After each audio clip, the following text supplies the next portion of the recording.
Chào mừng các bạn đến Vietnam Innovator bản tiếng Việt. Hôm nay Miro có một khách mời rất là đặc biệt là anh Long Nguyễn, CEO và co-founder của Gene Story. Xin chào anh Long.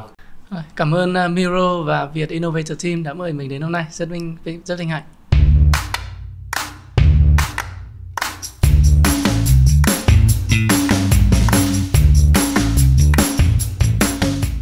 Anh Long cũng là có một cái profile và cũng là có một cái lịch sử công tác ở nước ngoài, học tập ở nước ngoài. Thì trước khi mà chúng ta bước vào câu chuyện của Gene Story thì anh có thể chia sẻ về cá nhân mình được không? Ok, thì mình thì sinh ra ở Hà Nội. Khi mà học hết cấp 3 với đại học được 1 năm ở Việt Nam thì quyết định sang bên Hà Lan để học. Thì sau khi học xong thì có cái duyên là được công ty Philips Healthcare, là một trong công ty top 3 hàng đầu thế giới về sản xuất thiết bị y tế, thì có mời lại làm việc. Thì bắt đầu là làm kỹ sư phần mềm. Thì mình cũng từ lúc đấy là bắt đầu rất đam mê trong lĩnh vực y tế và làm ở Philips được 8 năm. Thì cũng làm trong đủ các lĩnh vực trong công ty, từ thiết kế phần mềm, kỹ sư hệ thống, trong các máy siêu âm, máy mổ tim, mổ não ở bên Hà Lan. Thì đến năm 2015 thì mình quyết định là nhận một thử thách mới, là cả gia đình là khăn gói chuyển qua Mỹ sống. Thì sau 13 năm ở Hà Lan thì mọi người bắt đầu chuyển sang Mỹ sống qua Boston, thì cũng làm việc cho Philips ở một bộ phận khác.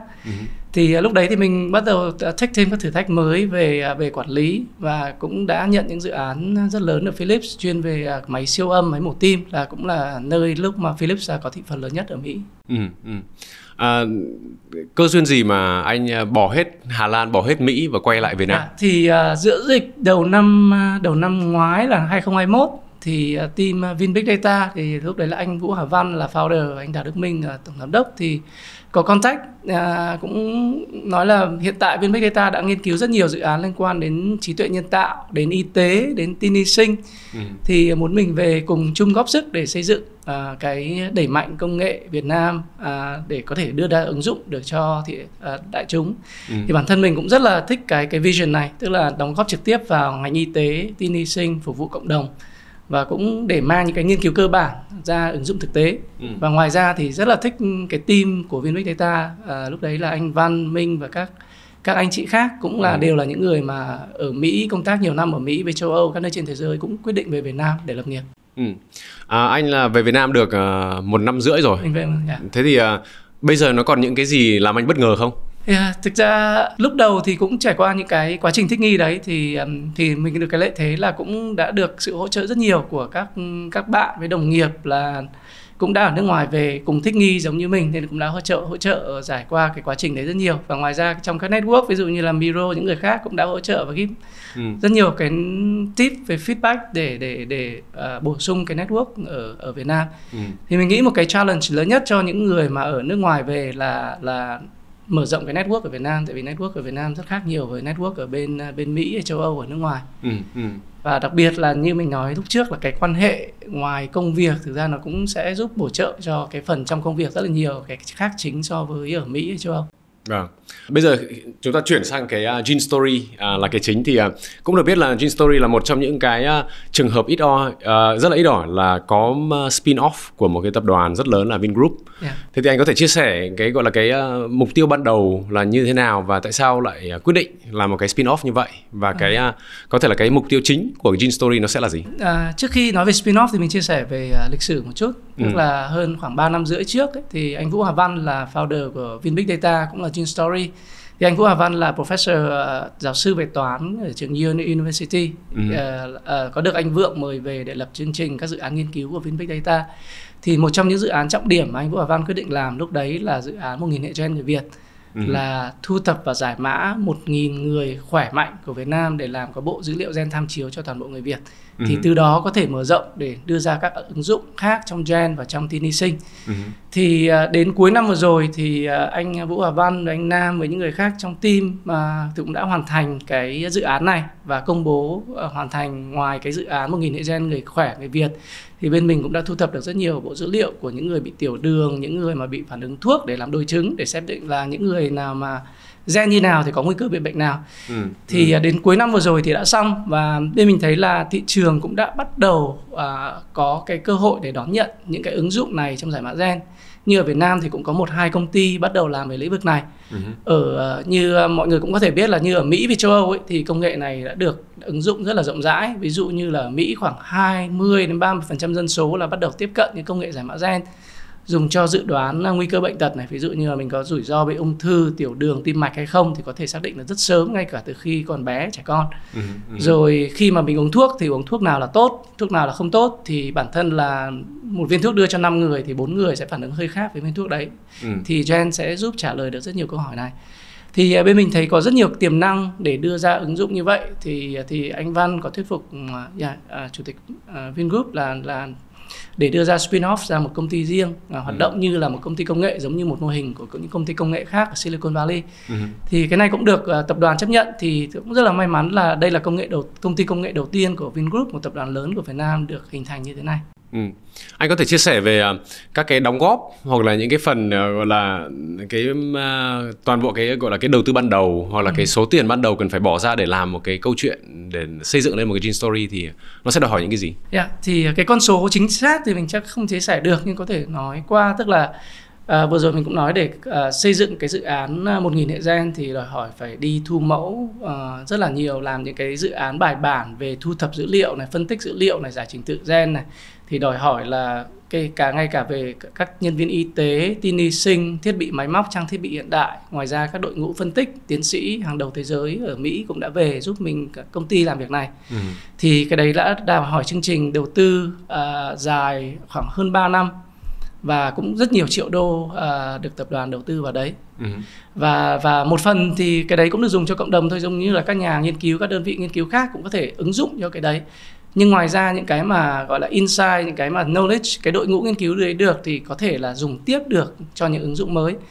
Thì thực ra cũng nói thật là có rất ít công ty công nghệ, ví dụ như là nếu mình sử dụng startup thì đã được đầu tư nhiều triệu đô vào bài bản như vậy cho chuyện thu thập dữ liệu, phân tích dữ liệu, xây dựng đội ngũ, xây dựng cơ sở hạ tầng. Thì về mặt rủi ro công nghệ thì bên mình cũng hy vọng là đã được de-risk và giảm rủi ro rồi. Bây giờ thì sẽ tiến tới vấn đề là giảm rủi ro thị trường và tiếp cận thị trường. Vâng. Trước khi mà chúng ta đi vào chi tiết hơn ấy, thì anh có thể nói một số người như anh nói là Mỹ hoặc là châu Âu thì đã tiếp cận với cả cái gọi là genome, với cả các cái lĩnh vực này rồi.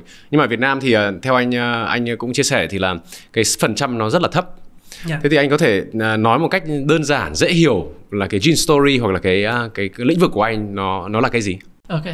Thì một cái goal của Gene Story là giúp bạn chỉ cần từ 1mm nước bọt thôi, có thể là lấy ra bất cứ tại nhà hay tại đâu, được sau 10 ngày cái nước bọt đấy sẽ được phân tích tại máy móc hiện đại nhất trên thế giới là máy của hãng Illumina đặt ngay tại Việt Nam. Mình không phải gửi mẫu đi nước ngoài, và sẽ trả được hơn 100 kết quả về tình trạng của cơ thể. Ví dụ như là cơ thể phản ứng với thuốc như thế nào, khi mình uống thuốc giảm đau liệu mình có bị dị ứng phản ứng hay không, khi bị bệnh uống thuốc tim mạch, tiểu đường hay ung thư thì có bị dị ứng phản ứng hay không, và những thuốc nào mà mình cần dùng nhiều liều hơn, thuốc nào cần ít liều hơn. Rồi cái thứ hai là những nguy cơ bệnh. Ở Việt Nam thì hay quen là khi bị bệnh thì mới chữa bệnh, nhưng thực ra là trên thế giới mô hình là đã chuyển về y học dự phòng rất là nhiều. Tức là khi mà mình xác định nguy cơ sớm ấy, thì là cái tỷ lệ mắc bệnh sẽ giảm đi rất nhiều. Ví dụ như tiểu đường thôi, là khoảng 5% dân số Việt Nam bị tiểu đường, khoảng 5-6 triệu người. Và có nhiều thống kê cho thấy là nếu mà phát hiện tiểu đường sớm và thay đổi lối sống, ví dụ như là thay vì uống 2 cốc bia mình uống 1 cốc bia thôi, thì khả năng mắc bệnh tiểu đường sẽ giảm đi gần 70%. Còn một ví dụ mà có thể là connect với rất nhiều người là ung thư nữa, thì bản thân Việt Nam có khoảng 150.000 ca ung thư một năm. Và chúng ta thì chắc là trong người thân gia đình cũng biết rất nhiều người bị ung thư. Và nếu mà khi mà phát hiện được ung thư sớm ấy, thì cái khả năng mà sống sót sau 4 năm sẽ tăng lên 80-90%. Thì khi mà phát hiện ung thư sớm, mà khi mà khối u ví dụ như là chỉ ở vùng ngực hay vùng nào đấy thôi thì cắt bỏ hoặc xử lý rất dễ dàng, cho đến khi mà dư căn đến giai đoạn thứ 4 thì gần như là không có khả năng chữa trị nữa. Thì cái công nghệ gen này cũng giúp được vấn đề detect được những cái ung thư sớm như vậy. Ngoài ra nữa thì có rất nhiều ứng dụng của giải mã gen. Ví dụ như là ngay cả bản thân tôi đến hơn 30 tuổi thì mới biết được là mình bị không tiêu hóa được sữa động vật qua một xét nghiệm gen, giải mã gen ở bên Mỹ. Thì mình nghĩ là nếu mà mình phát hiện được điều này sớm hơn từ trẻ con chẳng hạn, thì bố mẹ sẽ không giúp nhồi nhét con uống sữa động vật nữa, mà thay vì đó là dùng sữa hạt hay là phô mai hoặc là trứng. Thì sẽ tốt hơn cho chế độ dinh dưỡng rất là nhiều. Thì có một cái nữa là khoa học về gen ngày càng phát triển, thì sẽ giúp chúng ta giải quyết được nhiều cái khúc mắc, nhiều vấn đề hơn như nữa. Thế nữa.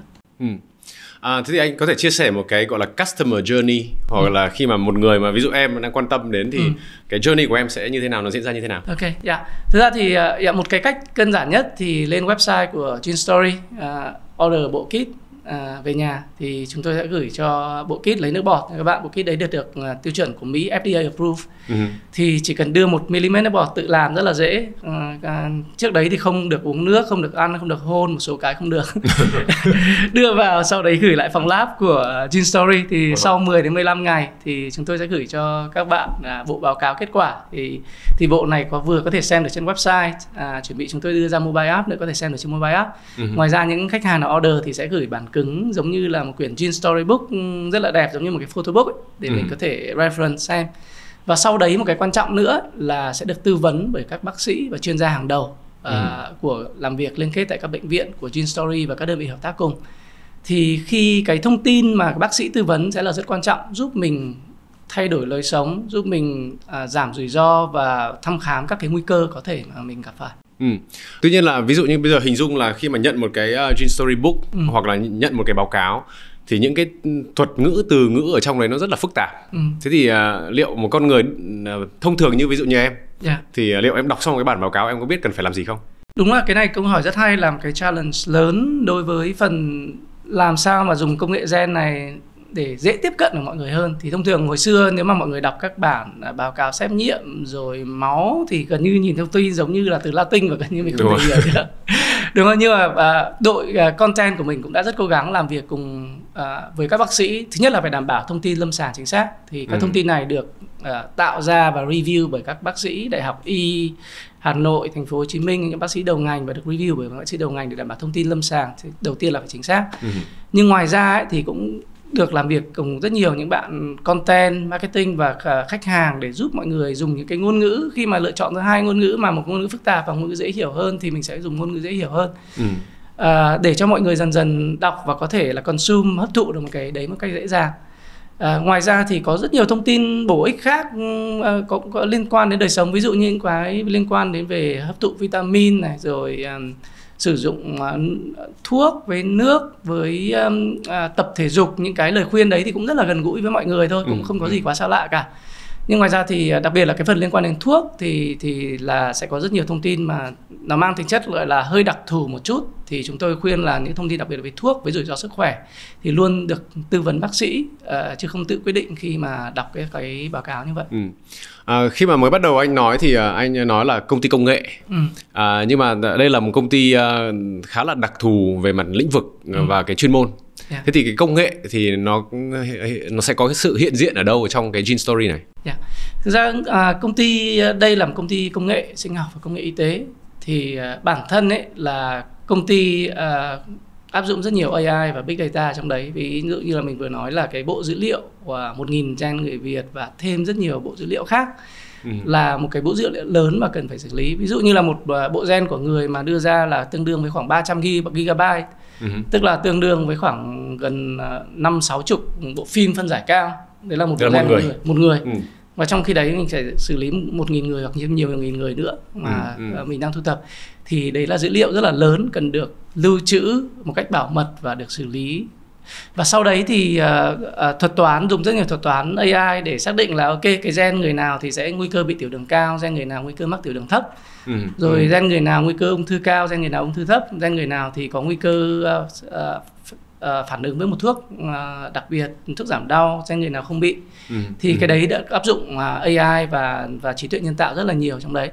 Thì toàn bộ cái đấy là cái foundational stack, cái cốt lõi, giá trị cốt lõi về mặt công nghệ của Gene Story.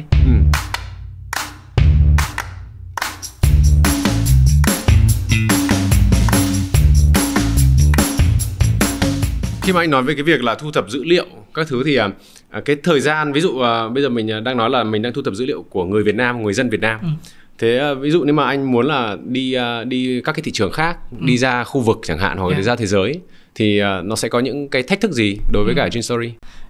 Thì thứ nhất là by the way nói là cái điểm mạnh của bên mình là có thu thập được rất nhiều dữ liệu người Việt Nam. Nhưng ngoài ra trước đấy thì để gọi là tạo cái pipeline phân tích thì bên mình cũng đã dùng rất nhiều dữ liệu của thế giới khác. Ví dụ như là có nhiều bộ dữ liệu open trên thế giới mà cũng được chia sẻ cho cộng đồng, ví dụ như là 100 đến 500 nghìn mẫu bệnh hoặc mẫu khỏe của UK Biobank hoặc những trung tâm khác. Thì bên mình cũng đã dùng để cộng với thêm những dữ liệu Việt Nam để làm tham chiếu và để validate một cách chính xác cho người Việt. Thì trong bộ dữ liệu đã có cả người nước ngoài và người Việt Nam rồi. Nhưng ngoài ra thì bên mình cũng đã muốn càng mở rộng để thêm những cái bộ dữ liệu khác để làm giàu thêm bộ dữ liệu. Ví dụ như một cách đơn giản là thu dữ liệu của những người nước ngoài đang sống ở Việt Nam chẳng hạn.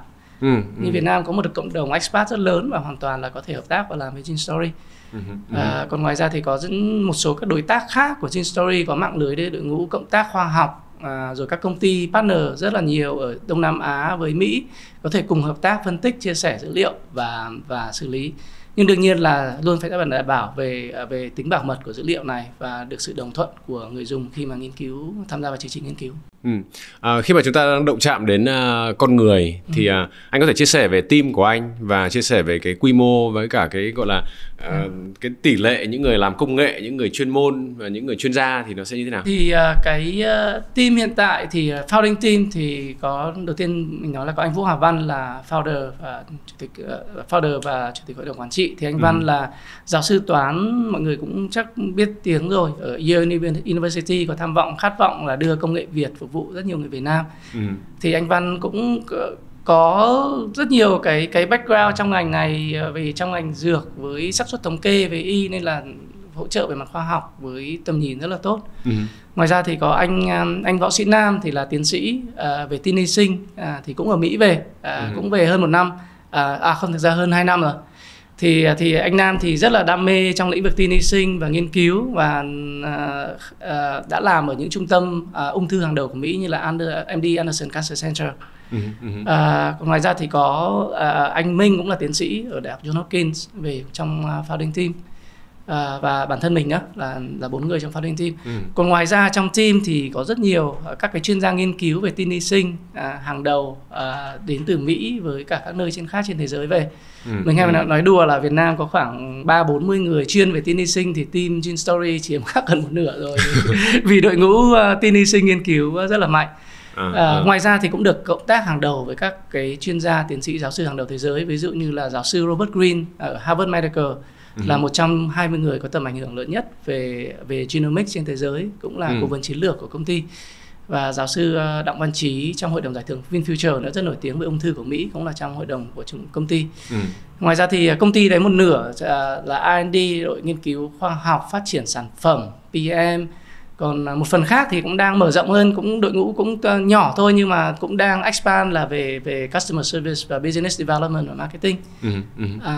Thì các độc giả nghe nếu mà hứng thú thì cũng mà cùng chung chí hướng thì cũng xin mời apply vào để đẩy mạnh cái mảng này ở Việt Nam hơn. Anh có chia sẻ có rất là nhiều các nhân tài mà từ nước ngoài về Việt Nam, thì liệu anh có thể chia sẻ thêm một tí là bằng cách nào mà mình có thể là kêu gọi thu hút được những cái nhân tài đó từ nước ngoài mà về Việt Nam để làm việc? Thì cái này thì chắc là phải nói nhờ công của anh Văn với anh Nam, với những người đi trước nhiều hơn. Thì bản thân mà khi anh Văn hơn 3 năm trước về nước, thì anh Văn cũng là một nhà khoa học rất nổi tiếng và có cái vision đấy là xây dựng nền khoa học bài bản, và khoa học đấy có thể được áp dụng trực tiếp thực tế cho người Việt. Thì rất nhiều những nhà khoa học hàng đầu, những bạn nghiên cứu đã buy in vào cái vision đấy.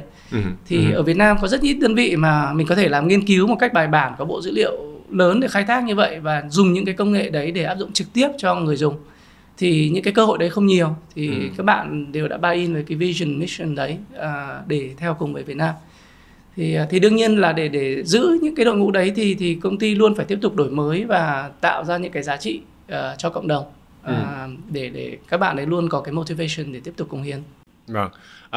Nghe câu chuyện đó thì có vẻ như là cái này là cả cái vòng đời của con người là sẽ đi gắn liền với cái Gin Story.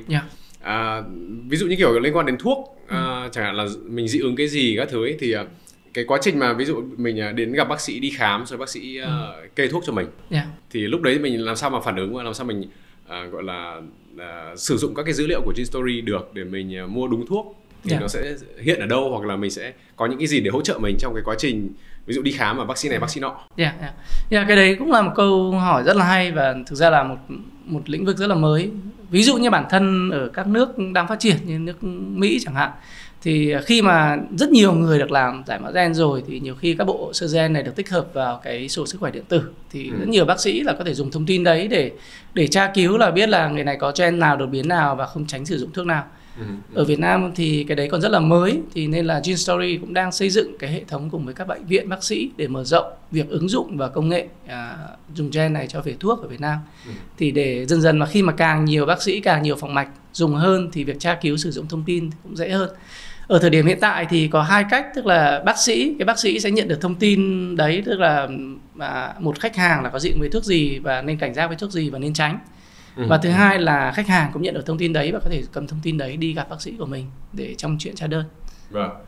Khi mà anh nói đến bác sĩ như vậy thì bây giờ chắc là cái phần hạ tầng của mình sẽ phải đảm bảo, nghĩa là mình có từ lab, từ phân tích, từ dữ liệu đến phòng khám rồi là tư vấn. Thì mình làm sao đảm bảo được toàn bộ cái hạ tầng đấy cho nó xuyên suốt được? Thì cũng có một lợi thế là Gene Story là công ty bắt đầu thành lập được liên kết với tập đoàn Vingroup nên có rất nhiều lợi thế. Ví dụ như là việc hợp tác với Bệnh viện Đa khoa Quốc tế Vinmec.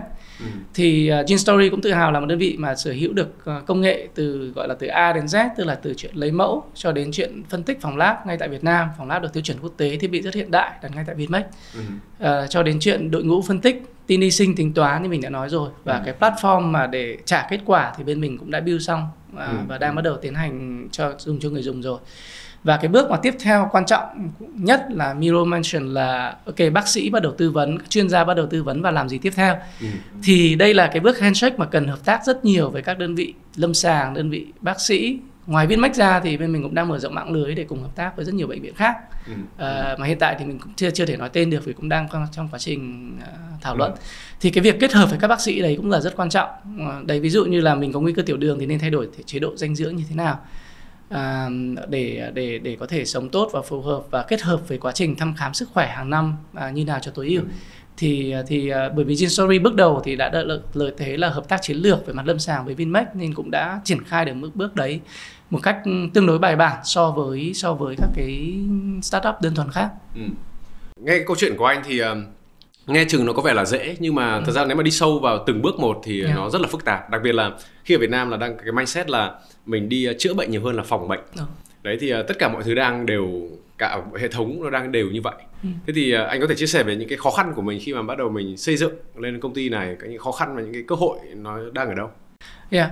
Thì đúng, đấy là một điều rất là khảo sát mọi người như Miro nói thì ở Việt Nam mấy ngày hôm nay mình nghe rất nhiều mọi người bảo chưa thấy quan tài chưa đổ lệ. Thì khi mà bị bệnh rồi thì mọi người mới bắt đầu quan tâm. Nhưng mà bản thân mình thấy là đang có sự chuyển dịch sau cái dịch bệnh Covid vừa rồi ấy, thì mọi người bắt đầu quan tâm hơn cái chuyện là phòng bệnh và chăm sóc sức khỏe mình hơn. Ví dụ như là sau Covid vừa rồi ở Mỹ với Việt Nam là rất nhiều người bị những bệnh liên quan đến mental health ảnh hưởng nhiều, thì những cái đấy cũng liên quan yếu tố một phần đến gen. Thì dần dần thì và một cái yếu tố quan trọng nữa là cái middle class ấy, số người mà có thu nhập tương đối cao ở Việt Nam dần dần tăng lên rất nhiều và đang tăng hơn 10%. Thì bây giờ ở Việt Nam có khoảng 33 triệu người là có thu nhập khoảng 700-800 đô một năm, thì có thể là một tháng hoặc thì có thể afford được những dịch vụ như thế này. Thì bên mình hy vọng là partner cùng với những đơn vị khác như Vietcetera, những đơn vị khác để dần educate mọi người là thực ra là phòng bệnh sẽ hiệu quả hơn nhiều so với chữa bệnh. Thì những ví dụ mình nêu ra, phát hiện ung thư sớm thì giảm rủi ro chết, và nếu mà phát hiện muộn thì gần như là không có một cái khả năng nào khác. Rồi như việc thuốc, Việt Nam một năm nhập viện đến 120 hay 150 000 ca do phản ứng phụ của thuốc. Nếu mình đầu tư một chút để xác định phòng thì giảm cái tải cho nền y tế rất là nhiều. Thì đấy là những cái dần dần thì bên mình cũng muốn hợp tác và cùng đi cùng các cái pioneer để đưa ra những số liệu chính xác để dần thuyết phục những policy maker để dần dần tập trung nhiều hơn cái đối trọng trong việc y học dự phòng. Đấy đúng là cái câu chuyện với cả journey của Gene Story nó còn rất là dài, thì còn phải cần gọi là đi xây dựng cái con đường của mình. Khi mà anh đang nói về cái việc là có rất là nhiều các cái factor mình cần phải involve vào, Thì trong cái thời gian, trong cái quá trình mà mình đang đi ấy, thì anh gặp những cái khó khăn nhất ở đâu? Cái đoạn nào, cái khúc nào nó là cái mệt mỏi nhất? Có hai cái chính. Thứ nhất là một cái yếu tố mà Miro cũng mention là cái educate thị trường, để mọi người hiểu là y học dự phòng là quan trọng. Thì mình sẽ bắt đầu bằng một số lượng pioneer và mở rộng cái đấy ra thôi, và cũng rất hy vọng hợp tác với cùng các đơn vị đối tác, với ngay cả các công ty cùng ngành nữa để cùng educate thị trường trong việc này. Thì đấy là cái thứ nhất. Cái thứ hai của mình là cái challenge là bắt đầu là đội ngũ khoa học, đội ngũ nghiên cứu khoa học, thì nên là một số cái lĩnh vực khác, ví dụ như là về business development hay là về những cái yếu tố mang tính chất creative, đối với trong team mình một số bạn thì có nhiều kinh nghiệm rồi, nhưng đa số người khác là còn là mới. Thì nên là trong quá trình mà xây dựng team và mở rộng build thị trường thì cũng là một cái challenge mà team cũng thực sự là muốn overcome, tức là cùng mọi người để vượt qua cái thử thách này. Nhưng mà có một cái hay là trong toàn bộ team thì tất cả mọi người đều có một cái learning mindset và muốn nhận và thử những thử thách mới, nên là mình tin là team mình cũng sẽ cùng các bạn đồng hành vượt qua được thử thách này. Chẳng hạn là trong vòng khoảng 3 năm tới là cái phần educate market đã xong rồi. Về mặt hạ tầng thì nó cũng đã xong rồi. Thì lúc đấy thì cái câu chuyện của Gin Story sẽ đi tiếp đến đâu? Thì có một cái mà mình cũng muốn kể, một cái trend nữa trên thế giới là khoảng năm 2001 ấy, là bộ gene đầu tiên của con người được sequence xong. Tức là hồi đấy là đầu tiên và mất khoảng hơn 10 năm thì mới làm được việc này. Và mất lúc đấy là khoảng thống kê là ít nhất 100 triệu đô để giải mã được một bộ gen của một người. Thì 10 năm và 100 triệu đô. Đến cuối năm vừa rồi thì Vingroup, Vinbig Data đã làm được 1.000 bộ gen đấy trong một thời gian rất ngắn. Và bây giờ nếu mà để giải mã toàn bộ bộ gen người thì chỉ mất chắc 1-2 ngày. Và chi phí bây giờ thì dưới 1.000 đô rồi. Và thì nếu mà mọi người biết Moore's Law, tức là cứ 18 tháng là giá giảm đi một nửa và tốc độ tăng gấp đôi, thì những cái tiến bộ trong công nghệ gen này còn hiện tại là nhanh hơn Moore's Law. Thì team mình cùng với các công ty trong ngành thì hy vọng trong thời gian tới cũng có rất nhiều thêm tiến bộ nữa, và đặc biệt expect là trong vòng 1-2 năm tới càng có thêm nhiều các cái phát minh mới trong ngành này và chi phí giá thành giảm. Thì để dần dần là tất cả mọi người Việt cùng được hưởng thụ những cái công nghệ tiên tiến này, để làm sao mà mình chăm sóc sức khỏe tốt nhất, phục vụ được cho y học dự phòng, mình uống thuốc không bao giờ bị dị ứng nữa, và dần dần mình sẽ giảm thiểu rủi ro mắc những cái bệnh nghiêm trọng.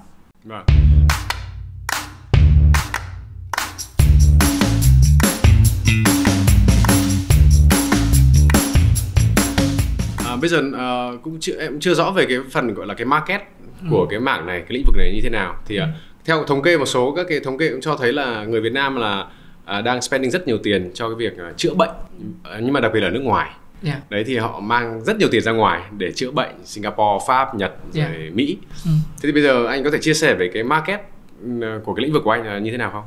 Thì đúng là ở Việt Nam thì có hai phân khúc. Thứ nhất là những người mà thu nhập cũng bình thường thì tập trung rất nhiều vào chữa bệnh, thì bản thân họ cũng chưa có nhiều tiền để cho chuyện phòng bệnh. Còn những người mà thực sự rất giàu thì lại hay làm travel tourism, đi những cái dịch vụ tốt nhất.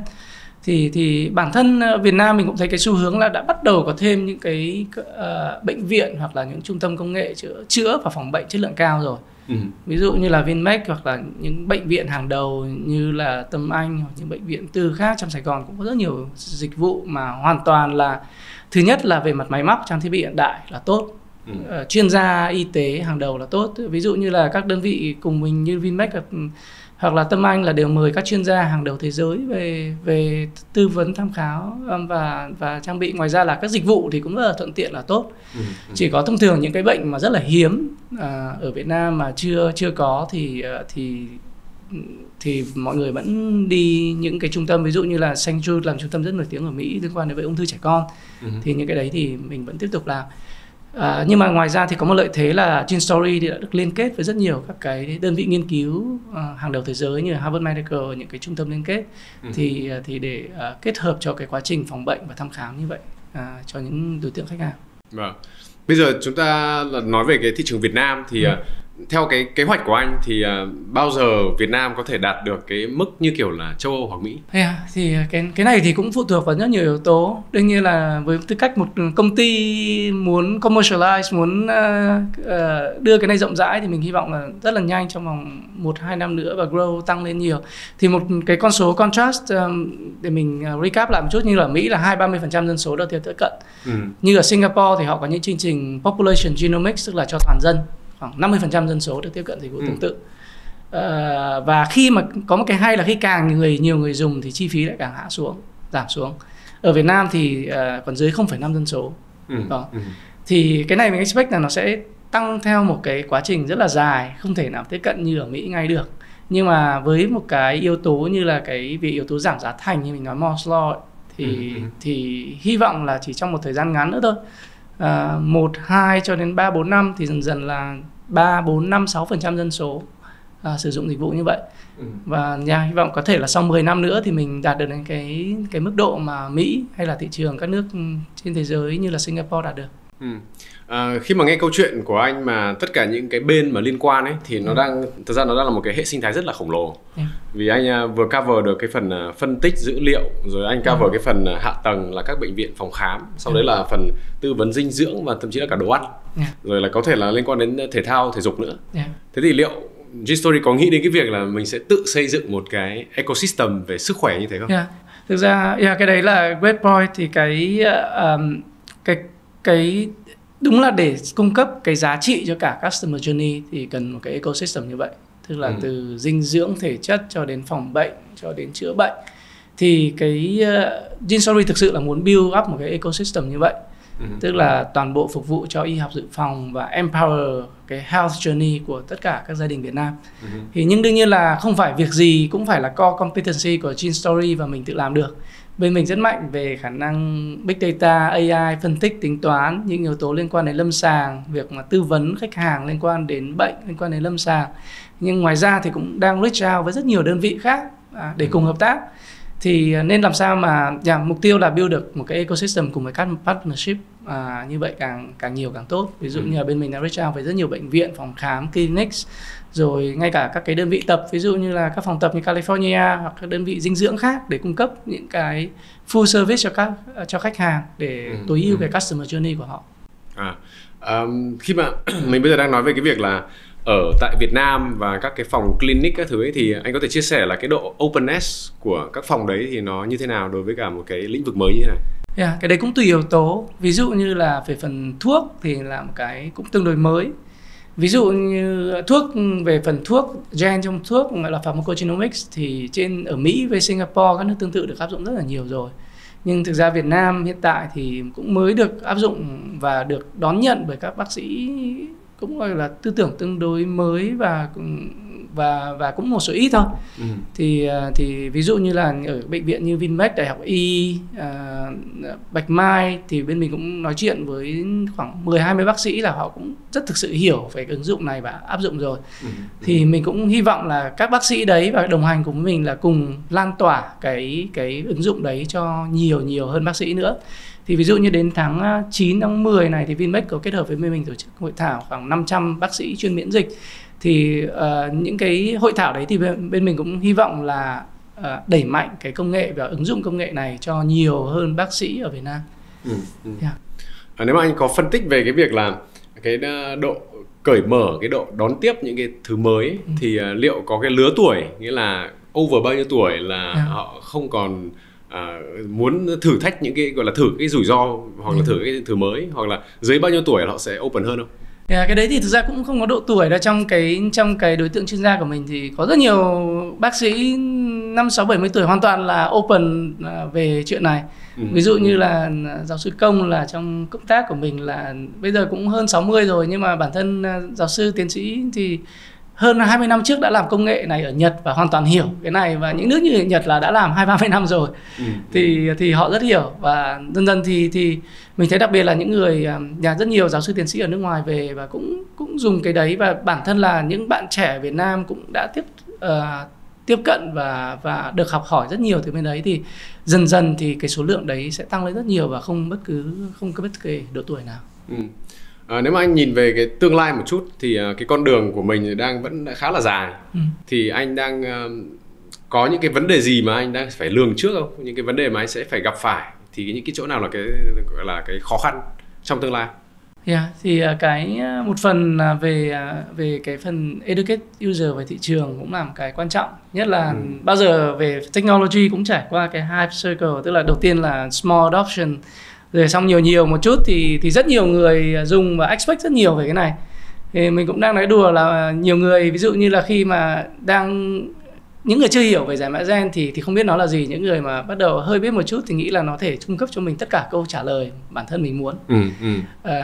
Đang nói một cái đùa là mọi người expect giải mã gen như là một cái ô tô ấy, thay vì là thực ra bây giờ nó cũng mới chỉ là một cái xe đạp, một xe máy thôi. Thì làm sao mà vừa educate thị trường và vừa set đúng cái customer expectation cho phần này. Nhưng mà với các tiến bộ khoa học trong thời gian rất ngắn và hiện tại đã có rồi, và những cái ứng dụng rất là thực tế rồi, ví dụ như là phần về thuốc, về rủi ro bệnh, thì mình hoàn toàn tin là dần dần cùng với các đơn vị y tế, các bác sĩ hoàn toàn có thể educate thị trường mà đẩy mạnh cái này ra được. Em cũng rất là nhớ là lần đầu tiên mà anh em mình nói chuyện ấy thì đúng là với cái kết quả đó của anh, những cái thông tin của anh, thì mình có thể xây dựng một cái kiểu là Superman, Superwoman được. Nghĩa là khi mà mình đã giải mã ngay từ đầu khi mà còn bé thì mình sẽ hướng được tất cả mọi thứ cho con người có thể phát triển một cái gọi là tối đa có thể, đúng không ạ? Khi mà bây giờ nếu mà anh quay ngược trở lại vào cái thời gian mà anh đã làm việc ở bên Hà Lan cho một cái tập đoàn Philips Medical hoặc là Healthcare, thì công ty đó cũng là số 1, số 2 của thế giới rồi. Thì khi mà anh về Việt Nam làm một cái mảng như thế này thì nó có những cái khác biệt gì trong cái việc mà mười mấy năm làm cho một tập đoàn lớn và sau đấy thì lại về Việt Nam làm startup, cứ gọi là khởi nghiệp như vậy? Đúng là khác nhiều. Đương nhiên là Philips là một đơn vị đã grow up trong 100-200 năm và họ cũng làm nghiên cứu trong mảng này rất là nhiều. Nhưng ngoài ra thì mình thấy là ví dụ như là trước đây tập đoàn Vingroup và những công ty khác ở Việt Nam, hàng đầu ở Việt Nam cũng đã bắt đầu là có những cái quy trình với các cái quy chế rất là chuẩn chỉ, không thua gì với các công ty bên ngoài. Nhưng chỉ có về một mảng y tế, trong mảng y tế thì mình còn tương đối là thấy hơi khác một chút. Tức là ở nước ngoài thì họ có những cái quy định, quy chế rõ ràng trong quá trình mà tham gia các clinical study, rồi nghiên cứu vận hành những cái quy định như thế này. Nhưng chỉ có phần mà liên quan đến giải mã gen thì còn tương đối là mới, tức là cũng cần phải làm việc cùng với rất nhiều policy maker để đưa ra những cái quy định, quy chế rõ ràng cho phần này. Thì đấy là một cái cũng tương đối khác biệt giữa những cái nước đã phát triển và Việt Nam. Vâng.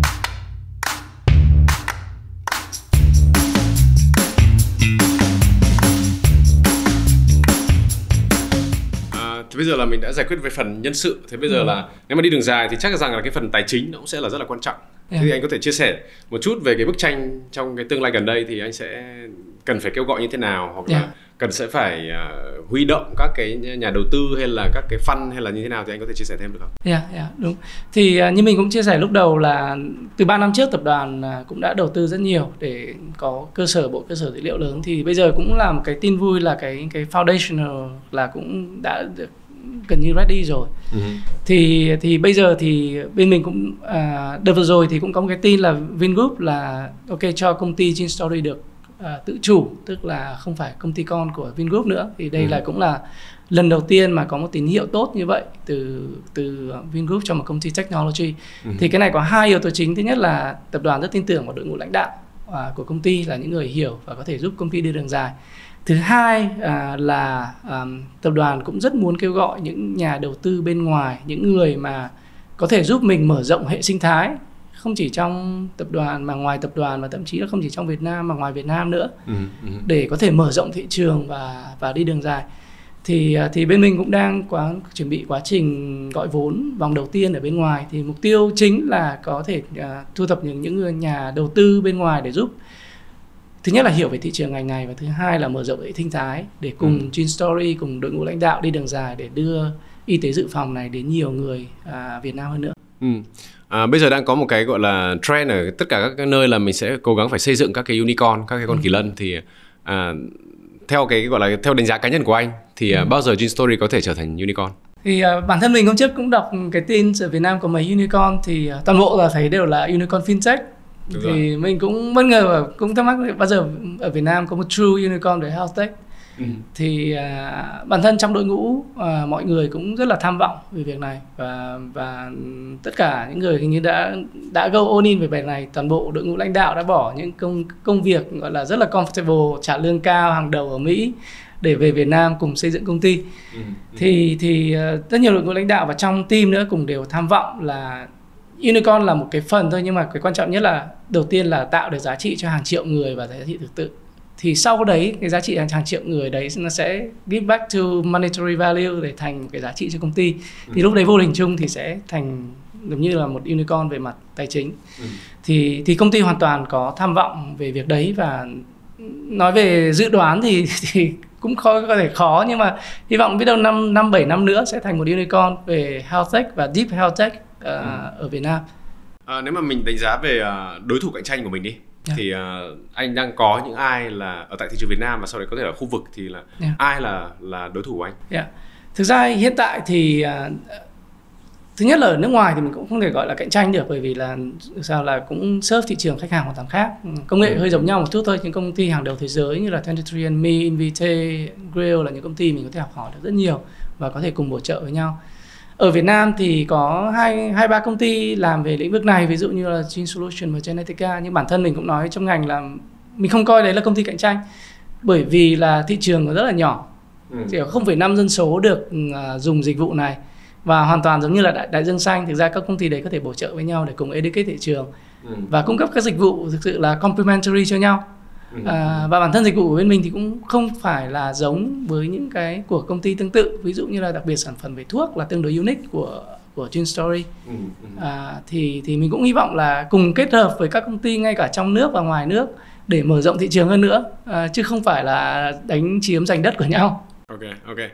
Khi mà anh vừa động chạm đến cái việc là unique selling point của mình ấy, thì ngoài cái việc là giải mã và giải quyết các vấn đề về thuốc, thì còn những cái gì anh đánh giá gọi là unique selling point của Gene Story so với cả các cái đối thủ khác? Thì cái thuốc làm cái ví dụ về một cái ứng dụng đầu tiên thôi, nhưng thực ra cái core là cái hạ tầng cơ sở và cái bộ dữ liệu rất là giàu của người Việt Nam. Ví dụ như cả người khỏe để làm tham chiếu và rất nhiều mẫu bệnh khác như tiểu đường, tim mạch, dị ứng thuốc, để bên mình có thể giúp và đưa ra các phân tích chính xác cho người Việt. Thì các công ty khác thì cũng có thể có rồi, nhưng có thể một cái scale trong một lĩnh vực hơi khác. Nhưng đấy là một cái yếu tố rất quan trọng, là đây là sản phẩm thực sự là công nghệ Việt được phát triển bởi các giáo sư, tiến sĩ hàng đầu thế giới, máy móc hàng đầu thế giới, nhưng mà dùng dữ liệu Việt Nam kết hợp với cả thế giới để phục vụ cho người Việt Nam. Lúc nãy anh nói bảo là các công ty khác hoặc là anh cũng đã sử dụng các cái dữ liệu của nước ngoài, hoặc là thậm chí là mình sẽ gọi là thu thập các cái dữ liệu về người expat sống ở tại Việt Nam. Thế liệu bây giờ anh đã có những cái mà so sánh là người Việt Nam và ví dụ châu Âu, châu Mỹ thì nó sẽ nguy cơ nó khác nhau ở chỗ nào, hoặc là cái gì mà nó tác động đến cái việc là mình sẽ bị tiểu đường nhiều hơn hoặc là tim mạch nhiều hơn, thì anh liệu có cái thông tin này không? Có một số thông tin có tương đối public, ví dụ như là chuyện dị ứng sữa đi, ở Việt Nam là yếu tố dị ứng sữa rất là cao, khoảng 70-80% người mình uống sữa động vật không quen. Ví dụ như là Miro có thể sống ở nước ngoài thì dần sẽ thích nghi cao hơn, nhưng mà bản thân Việt Nam hồi xưa là tiêu hóa sữa động vật có lactose là khả năng không tốt so với người châu Âu thế giới. Thì đây là một cái mà hoàn toàn có thể giải thích được từ gen. Còn nhiều ví dụ khác liên quan đến thuốc, ví dụ như là thuốc tim mạch Cladribine thì ở Việt Nam tỷ lệ bị dị ứng cao hơn trên thế giới rất là nhiều. Rồi trẻ con bị động kinh khi mà uống thuốc thì có một vài loại thuốc là khi mà trẻ con bị động kinh uống thì tỷ lệ cao trên thế giới khoảng 10-20% so với các nước khác. Thì nếu không có các bộ dữ liệu cho người Việt như này thì rất khó để đưa ra một câu trả lời chính xác như vậy. Nhưng mà liệu mình có cái lý do vì sao lại người Việt Nam lại dị ứng cao hơn so với cả người châu Âu? Nó là do môi trường, nó là do cách sống hay là nó là do cái gì? Thông thường nó là do, một phần là do môi trường, phần là nữa là do cái lối sống mà qua rất nhiều thế hệ mang lại, đúng không? Ví dụ như là châu Âu bản thân họ dùng sữa từ bé đến lớn qua nhiều thế hệ rồi thì họ dần dần thích nghi về cái đấy cao hơn. Như ở Việt Nam thì đúng là đến lứa tuổi, đến thế hệ của mình, bản thân mình mới bắt đầu là dùng sữa động vật, còn trước bố mẹ đâu có sữa mấy đâu mà uống. Rồi có những yếu tố khác, ví dụ như cái liên quan đến tiểu đường thì sẽ do lối sống nhiều hơn. Tiểu đường với gút thì do lối sống nhiều hơn. Ví dụ như là người Việt Nam thì ăn gạo thì thông thường là có nhiều đường hơn là những cái loại gạo khác ở châu Âu, những cái chất khác. Thì sẽ ảnh hưởng nhiều về cả môi trường và qua một cái thời gian phát triển dài. Nghĩa là không phải là chỉ mỗi một thế hệ như của anh em mình, nhưng mà Đúng. nó sẽ là ảnh hưởng của cả các cái thế hệ trước. Chính xác.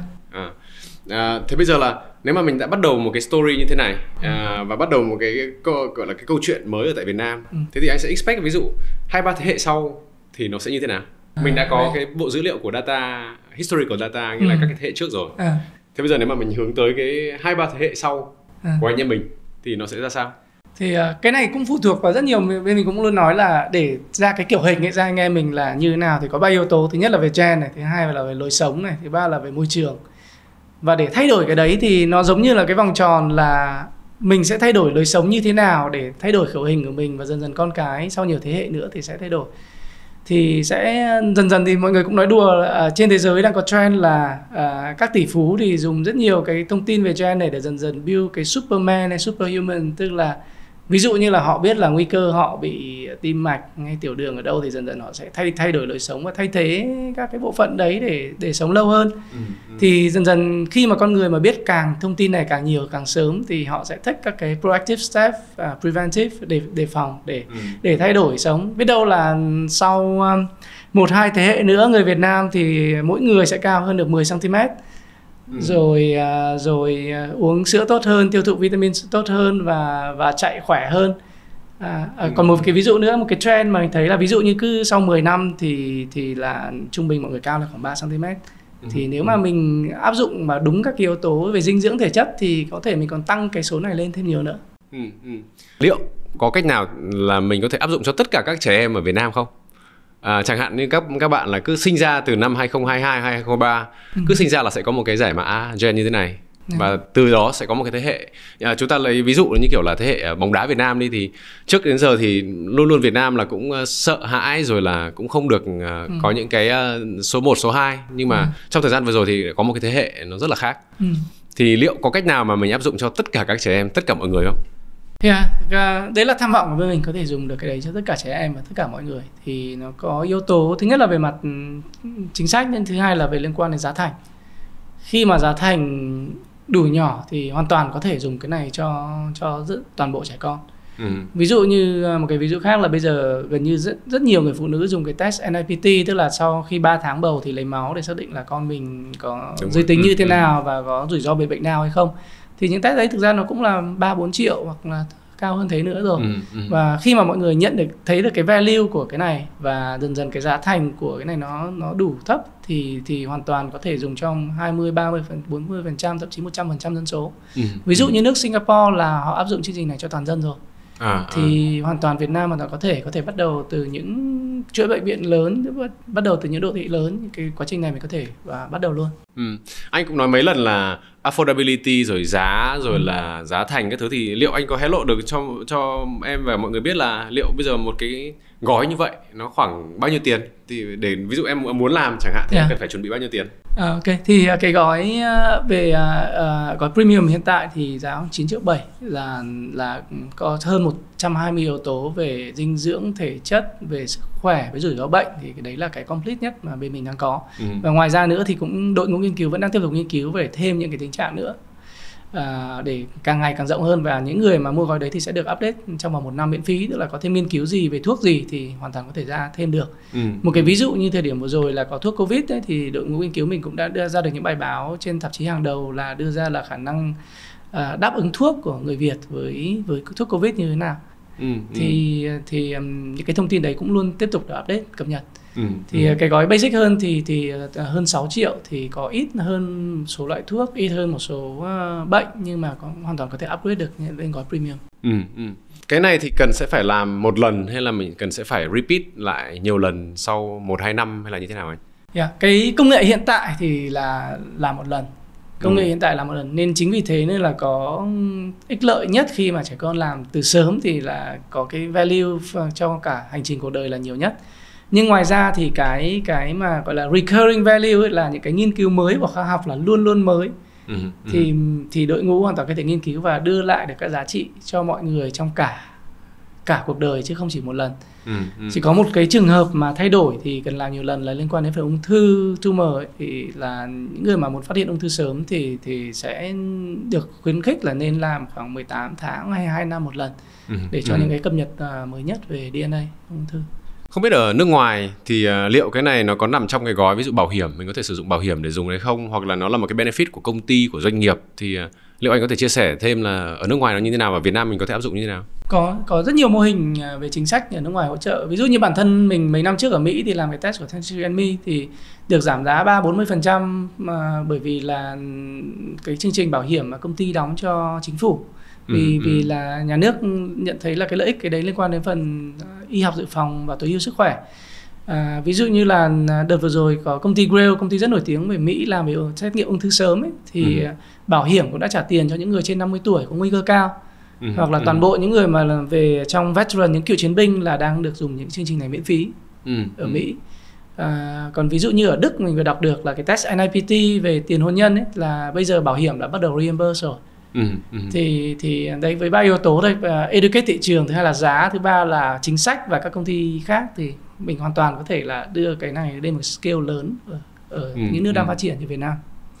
Ví dụ về mặt luật pháp ấy thì liên quan đến dữ liệu, tại vì những cái dữ liệu này rất là nhạy cảm, đặc biệt là trước là em ở bên Đức thì tất cả những cái dữ liệu liên quan đến gọi là sức khỏe của mình thì đều chỉ là một mình anh biết, thậm chí là vợ con rồi bố mẹ cũng không được phép tiếp cận. Thì liệu cái gọi là cái legal framework hiện tại ở Việt Nam thì nó đang như thế nào và nó sẽ phát triển như thế nào? Thực ra cái yếu tố này ở Việt Nam còn tương đối là mới. Tuy nhiên là tất cả các đội ngũ lãnh đạo của GeneStory cùng đã được làm việc ở các tổ chức y tế hàng đầu thế giới thì cũng aware được việc này rất rõ ràng. Nên là ngay từ đầu trong khi làm một nghìn hệ gen thì toàn bộ cả cái về policy của công ty là theo cái GDPR, là cái chuẩn mà cao nhất về bảo mật dữ liệu của châu Âu và trên thế giới. Và những cái này như là thông tin chỉ được người sở hữu thông tin có và hoàn toàn có thể yêu cầu xóa, phá hủy và chỉ được chia sẻ khi được chấp nhận, thì những cái này toàn bộ đã được build vào cái consent form, tức là giấy đồng thuận với khách hàng. Còn ngoài ra các thông tin được bảo mật rất là chặt chẽ thì công ty đã được chứng chỉ ISO 27001 về bảo mật dữ liệu cho quy trình đấy. Nên là còn một yếu tố thứ ba nữa rất quan trọng là vì là gen của mình được xử lý ngay tại phòng lab ở Việt Nam nên không phải gửi đi nước ngoài, nên là về bảo mật dữ liệu ở yếu tố quốc gia cũng rất là được đảm bảo. Hôm nay thì cũng có một cái câu chuyện rất là thú vị, đặc biệt là đối với em, cá nhân em thì là nó là một câu chuyện rất là mới. Bây giờ thì em cứ coi như là cái này là anh đang có thể là sản xuất ra Superwoman, Superman. Thì nếu mà anh là Superman thì anh sẽ làm những cái gì? Anh sẽ làm, ví dụ cho anh 3 điều anh làm thì anh sẽ làm những cái gì? Yeah, interesting question. Mình cũng đang nghĩ về hồi trước không biết Miro xem phim Forrest Gump không? Em có. Thì hồi bé xem phim đấy thì thực ra sau khi xem phim Forrest Gump là cái inspiration để mình bắt đầu việc chạy. Thì khi mà Forrest từ bé là anh phát hiện ra có tài năng chạy và chạy gần như là không bao giờ mệt, và khi mà đến lớn lên là anh chạy từ bờ Đông sang bờ Tây đến nhiều ngày tháng liền và gần như không mệt mỏi. Thì lúc đấy mình cũng ước muốn là ok, mình có thể luôn chạy như thế và trong không bị mệt mỏi và có thể khỏe mạnh như vậy. Thì cái này thì bây giờ thì cũng hơi sớm, nhưng có thể liên quan một phần liên quan đến phần yếu tố hiểu về cơ thể và hiểu về gen rất là nhiều như mình nói. Nếu mà khi mình hiểu về cơ thể hơn, biết nhu cầu mình, năng lượng cần gì, thiếu gì và để chăm sóc sức khỏe tốt hơn, thì dần dần mọi người cũng sẽ đạt được cái level và cao hơn như thế nữa. Để dần dần là có thể giống như là Forrest Gump mà chạy không mệt mỏi, không ngừng nghỉ. Còn một yếu tố thứ hai thì nó cũng hơi serious hơn một chút, thì Miro, mấy bạn gái của Forrest Gump trong phim đấy là Jenny, thì cũng bị bệnh ung thư sớm. Thì và cũng chết rất là trẻ và để lại đứa bé đấy. Thì bản thân trong gia đình, bạn bè, mọi người thì cũng rất nhiều người bị như vậy. Thì nên là mình cũng hy vọng là khi mà công nghệ này phát triển thì dần dần mọi người cũng sẽ phát hiện được những cái này, ung thư hoặc những bệnh trọng rất là sớm, để mình tránh cái nguy cơ như vậy. Thì dần dần là cũng tạo nên các Superman, Superwoman là sẽ không bao giờ bị mắc những bệnh trọng hoặc bị ung thư. Trước khi là chúng ta kết thúc thì hiện nay thì là em cũng đã biết là có rất là nhiều người ở nước ngoài, các bạn Việt Nam ở nước ngoài cũng đang theo dõi chương trình, và đồng thời anh cũng là một trong những người là từ nước ngoài về Việt Nam, và có trong cái đội ngũ của mình thì đa số là những người đã cống hiến, đã đóng góp ở nước ngoài. Thì anh có những lời khuyên gì cho những các bạn mà có thể là đang có một cái dilemma là về Việt Nam hay không về Việt Nam hay ở lại? Thì bản thân mình luôn thích những cái thử thách mới. Ví dụ như là hồi năm 2015 ấy, thì là quyết định là hồi đấy là đứa thứ hai có 2 tháng tuổi, quyết định là cả 2 đứa trẻ con, cả nhà khăn gói ra đi sang Mỹ. Thì lúc đấy, trước khi đấy mọi người khuyên là ok, công việc mọi cái đang ổn định, thế sang làm gì? Nhưng mà khi mà sang thì đã học được rất nhiều cái mới về cả về mặt tài chính, sự nghiệp, công việc. Thì sau 6 năm thì cũng đã xây dựng được một cái sự nghiệp nhất định ở Mỹ, cũng đã có những thành công nhất định trong sự nghiệp cả về tài chính, công việc. Thì đến đầu năm 2021 thì quyết định về Việt Nam. Thì mọi người cũng bảo thôi về Việt Nam làm gì, mọi việc đang ổn định tốt như thế. Thì nhưng mà khi về Việt Nam đầu năm vừa rồi thì thực sự là eye opening. Bị đọc những quyển sách mà khi mọi người cái việc phát triển công nghệ ở thập kỷ mới, thập kỷ này sẽ là ở châu Á với Đông Nam Á nhiều nhất so với thế giới. Mức độ tăng trưởng ở Việt Nam và Đông Nam Á, những nước tương tự sẽ cao hơn những nước mà như Mỹ về châu Âu rất là nhiều. Và khi mà mình ở nước ngoài về, mình có được một cái education và cách làm việc và kết hợp với cái Vietnamese root của mình, kết hợp với các bạn trên thị trường Việt Nam thì có thể tạo được những cái impact lớn hơn rất là nhiều. Nên bản thân mình là thấy là khả năng grow trong công việc và thị trường. Ngoài ra thì rất là fun nữa. Ví dụ như là Việt Nam có rất nhiều các cái bạn bè, dịch vụ, ăn uống, mọi cái tiện lợi hơn nước ngoài rất nhiều. Nên là mình thực sự là bản thân mình là không thấy lý do là tại sao là không nên về. Ok, rồi. Cảm ơn anh Long. Và anh cũng đã dành thời gian để đến chia sẻ một câu chuyện rất là hay ho của Gene Story. Cảm ơn anh. Ok, xin cảm ơn Miro và chương trình. Với hệ sinh thái chăm sóc sức khỏe toàn diện, GeoHealth tích hợp công nghệ tối ưu hóa trải nghiệm thăm khám từ trực tuyến đến trực tiếp, giúp khách hàng dễ dàng tiếp cận dịch vụ chất lượng với chi phí hợp lý. Phòng khám thông minh GeoHealth sở hữu đầy đủ năng lực của một phòng khám đa khoa với đội ngũ bác sĩ giỏi và trang thiết bị hiện đại, mang đến trải nghiệm chăm sóc sức khỏe ưu việt.